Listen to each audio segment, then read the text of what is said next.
China is going to end up like a Western-style society is a nonsense. China will remain China.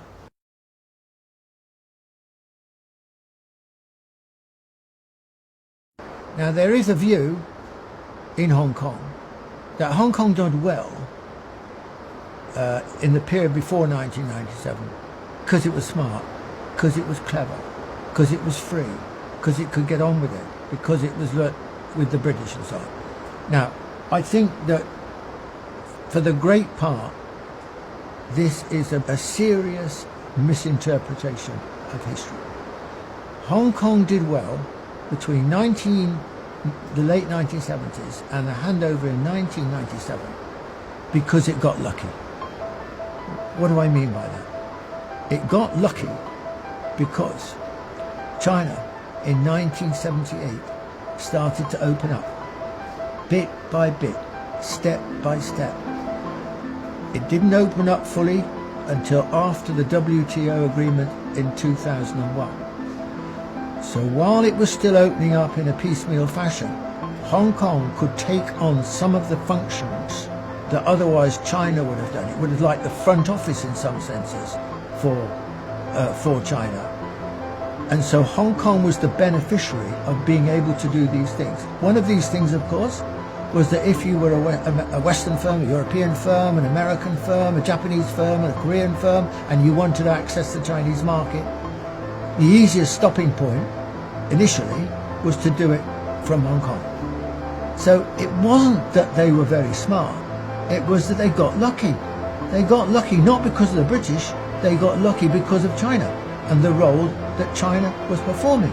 Now, of course, after WTO, then China increasingly, I mean, if you wanted to open up in the Chinese market, why would you go to Hong Kong? It became irrelevant. If you want to open up in the Chinese market, go to Shanghai, or go to Beijing, or go to Guangzhou, or go to Shenzhen, wherever you wanted to go. But you wouldn't, by and large, choose to stay in Hong Kong. So the raison d'etre, the cause of Hong Kong's relative success in that period, disappeared.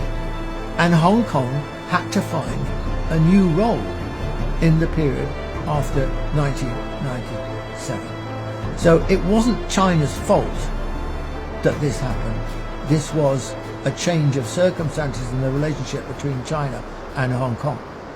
Now, another reason that the period since 1997 has been criticised, particularly by the British, say the former governor of Hong Kong, Chris Patten, would say, China's not been true to democracy and so on. Now, this, in my view, this is British hypocrisy.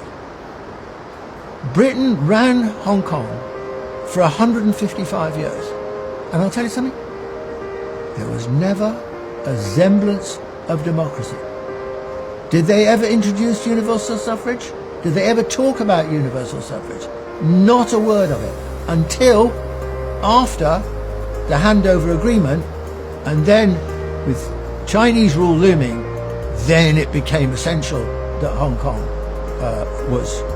was democratic in a Western-style fashion. This was hypocrisy. How should Hong Kong try and proceed now? Now, I think a word of criticism here of the Chinese government and its handling of Hong Kong. I think that one country, two systems, which was a brilliant solution to the problem of Hong Kong, a civilization state solution to the problem. A nation state would never think of those terms in those terms.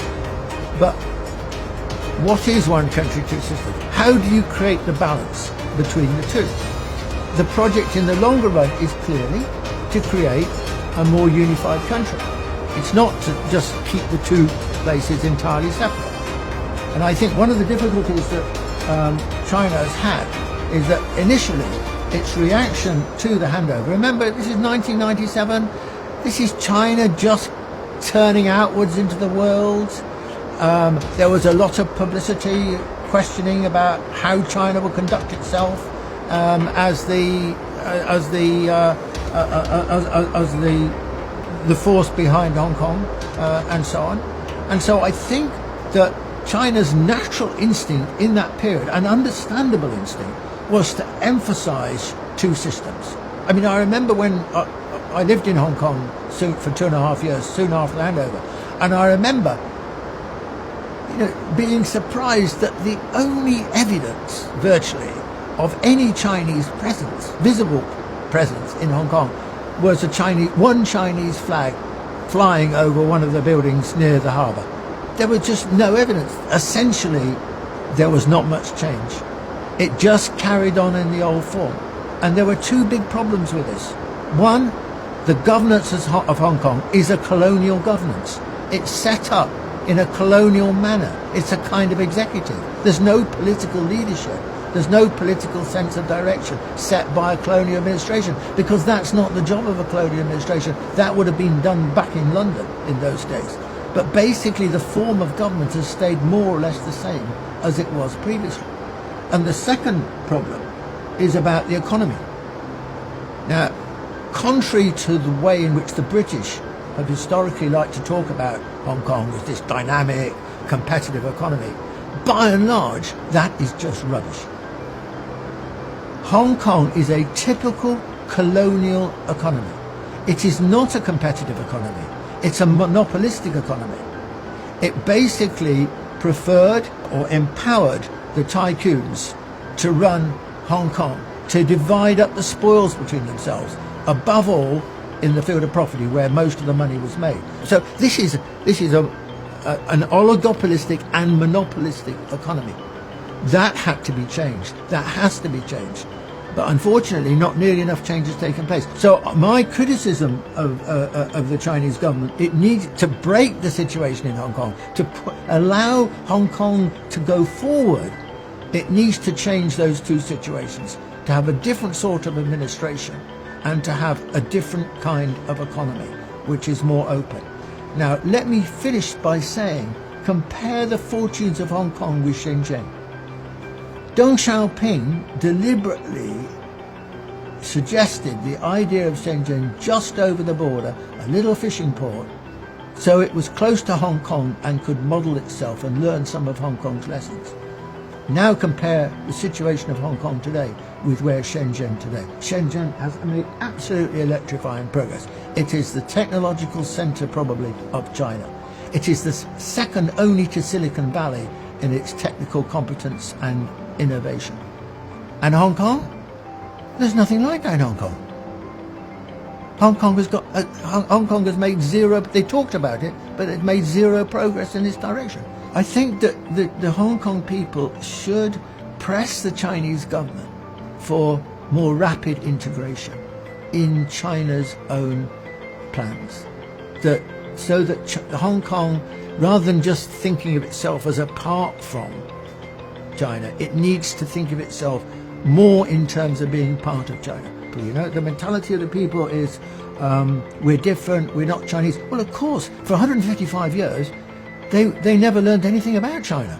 They speak Cantonese, sure, but they didn't know anything really about China. They were ignorant about the North. Their lines of vision were all westwards to Britain or the West or the United States later or Canada, etc., and never north to China.